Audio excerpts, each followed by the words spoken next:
말씀 들으며 읽기.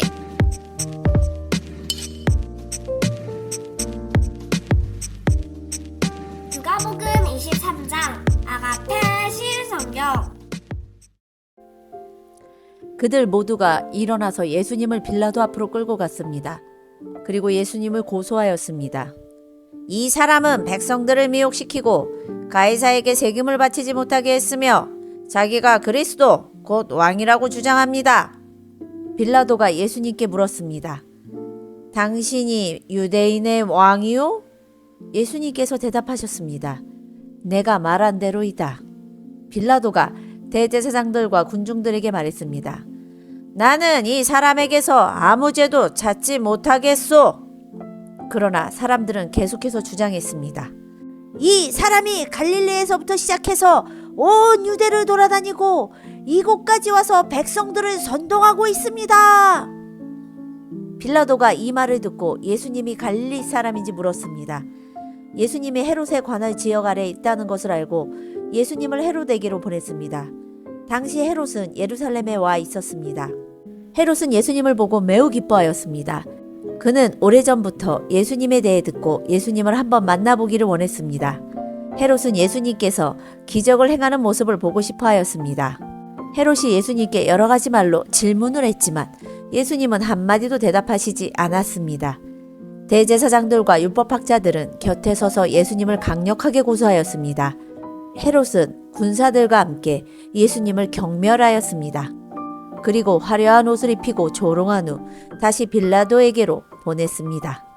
예전에 빌라도와 헤롯은 서로 원수였지만 그날의 헤롯과 빌라도는 서로 친구가 되었습니다.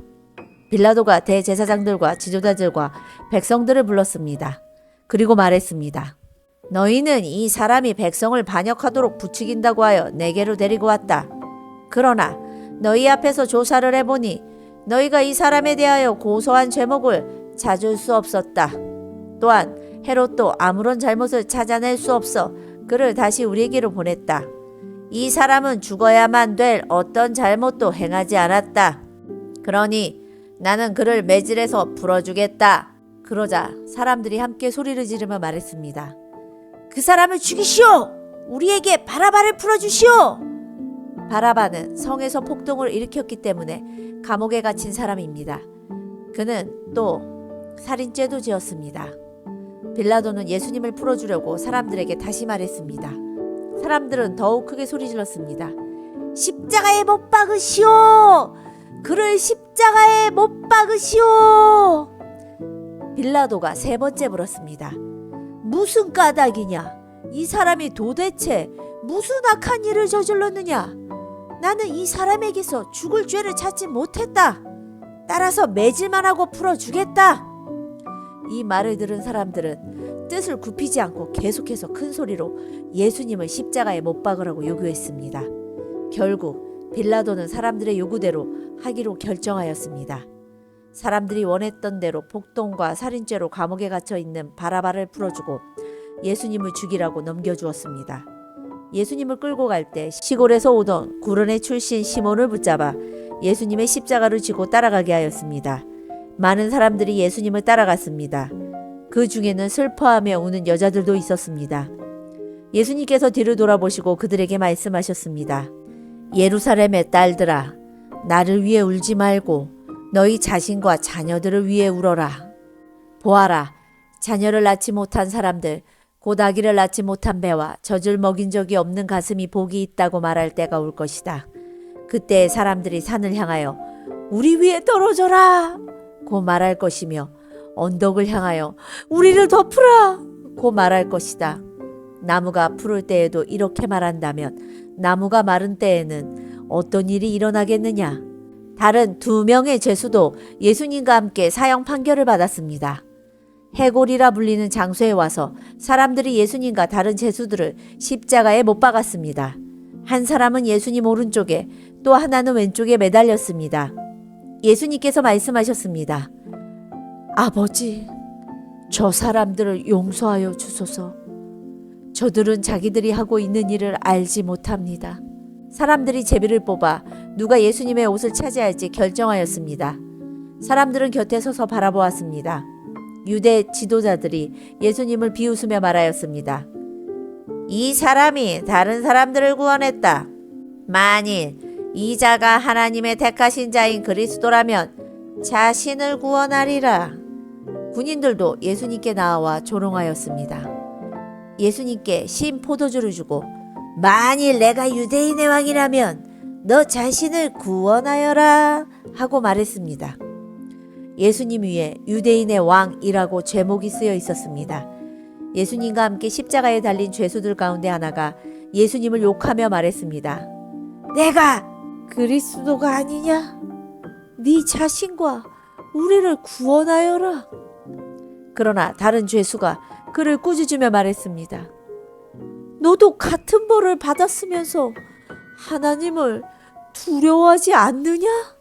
우리는 우리가 저지른 일 때문에 마땅한 벌을 받는 곳이지만 이분은 아무런 잘못을 행한 적이 없으시다.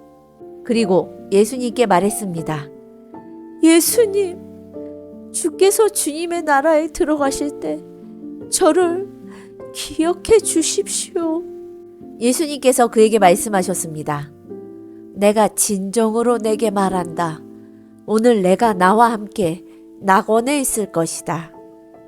정오 때쯤에 어두움이 온 땅을 덮어서 오후 3시까지 계속되었습니다. 햇빛이 사라지고 성전의 휘장이 두 쪽으로 찢어졌습니다. 예수님께서 큰 소리로 부르짖으셨습니다. 아버지, 아버지의 손에 내 영혼을 맡깁니다. 이 말씀을 하신 후 예수님께서 돌아가셨습니다. 백부장이 그 일어나는 일을 보고 하나님께 영광을 돌리며 말하였습니다. 분명히 이 사람은 의인이었다. 이 일을 구경하러 모인 많은 사람들도 그 일어난 일을 보고 가슴을 치며 돌아갔습니다. 예수님과 알고 지내던 사람들과 갈릴리에서부터 예수님을 따라온 여자들도 모두 멀리 서서 이 일을 바라보았습니다. 의의 원으로 요셉이라고 불리는 사람이 있었는데 그는 선하고 의로운 사람이었습니다. 이 사람은 의의 결정과 행동에 찬성하지 않았습니다. 이 사람은 유대 마을인 아리마대 출신이었고 하나님 나라를 기다리던 사람이었습니다. 요셉이 빌라도에게 가서 예수님의 시신을 달라고 요청하였습니다. 요셉은 예수님의 시신을 가져다가 천으로 쌌습니다. 그리고 아무도 사용한 적이 없는 바위를 쪼개 만든 새 무덤에 모셨습니다. 때는 안식일을 준비하는 금요일 늦은 오후였는데 곧 안식일이 시작되려는 때였습니다. 갈릴리로부터 함께 온 여자들이 요셉을 뒤따라가서 무덤을 보고 예수님의 시신이 어떻게 누워 있는지 보았습니다. 그리고 돌아와 향료와 향유를 준비하였고 안식일에는 계명대로 쉬었습니다.